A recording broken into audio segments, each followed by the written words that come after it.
So how does the 2018 or previous generation Jeep Wrangler compare to the new, I guess it's not a new generation, it's a remodel, but the 2024 Jeep Wrangler? I'm in a two-door right now. It is the Sport S. My new 2024 is a Sport S as well. Probably the biggest difference is the engine. In the one that we're in right now, the 2018, we're running a 3.6 liter V6.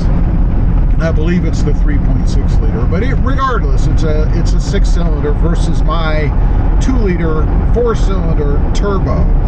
And as far as power goes, one of the things that you notice right off the bat, this 2018, or what we'll call my wife's Jeep Wrangler, is more powerful. It definitely has more off the line and just driving power, I guess, than my 2024 does. Now, this Jeep is rougher, but it's not really a fair comparison because this Jeep has bigger wheels and tires, or bigger tires anyway, and it's also got a 3-inch block and spacer lift on it, whereas my 2024 doesn't have any. Just different tires, more aggressive, but they're really close, if not almost identical, to the OEM version. Both are Falcon Wild Peaks as far as tires go. I think what makes this Jeep rougher is that block and spacer lift, because it kind of compacts the suspension a little bit and gives you a rougher ride. Noise-wise, this is the soft top. Mine, the 2024, is a hard top.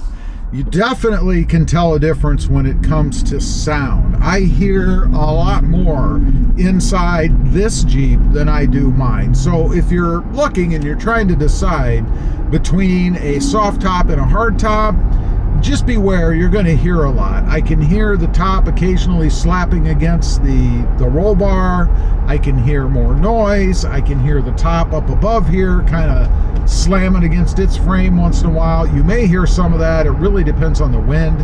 It's a very windy day out here, so if we're going the right direction, a lot rougher. Railroad tracks right there. But if you're going the right direction, then it's not going to be as noisy on the top than if it's blowing against it or behind it. We'll see how that comes out. From a comfort standpoint, meaning sitting in the seats, reach, ergonomics, all that stuff, they didn't really change much. I mean, I would say the seats are almost identical, except I do notice they're a little bit harder on the rear end. Not as much padding on the bottom part of these seats as there is, in my experience anyway, as there is in the 2024. I think if you were to take both of these for a long distance ride, you'd be more comfortable in the 2024. The radio screen, of course, that's different. That, I think, was one of the big changes in the 2024. We have that more narrow but longer. I think it's an 8-inch screen, something like that. I like that a lot better. It's a lot crisper, a lot clearer, and just more user-friendly, I think, than what's in this Jeep. Nothing wrong with what's in this one. It's just different, I guess. Notice, pay attention to the sound and stuff. Do you hear all the bumps and things out there? You definitely can hear it and feel it. This also, I think, just makes more noise from a material or a rattly sound inside. I just hear more things in here, more things bouncing around besides just the rougher ride because of the suspension. I hear some rattles and stuff, and granted, this is a 2018, we're in 2024, so it is 6 model years old. It has 5,576 miles on it.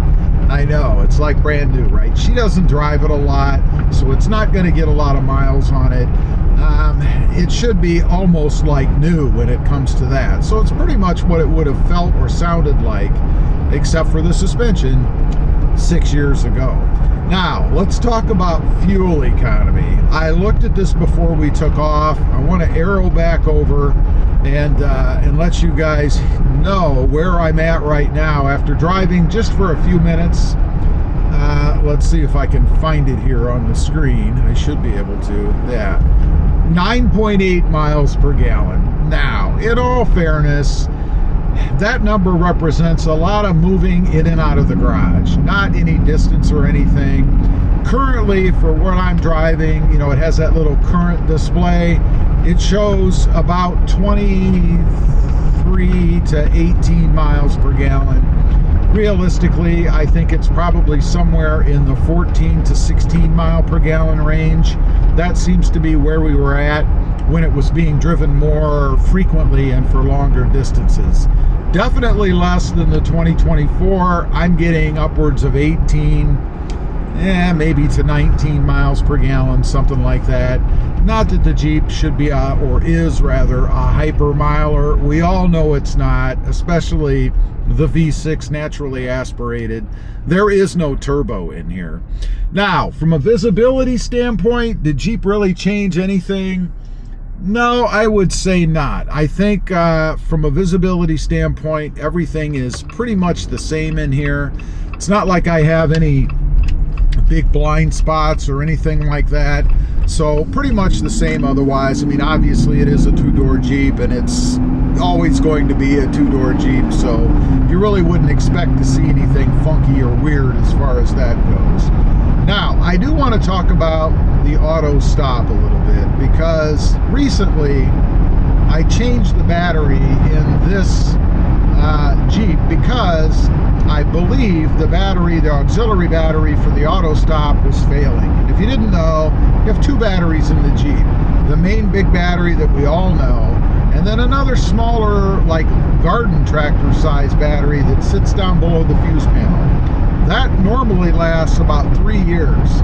We ended up getting about 5 years out of that battery, and then it started to go. I was getting auto stop failure warnings, and it felt to me that the main battery was being run down.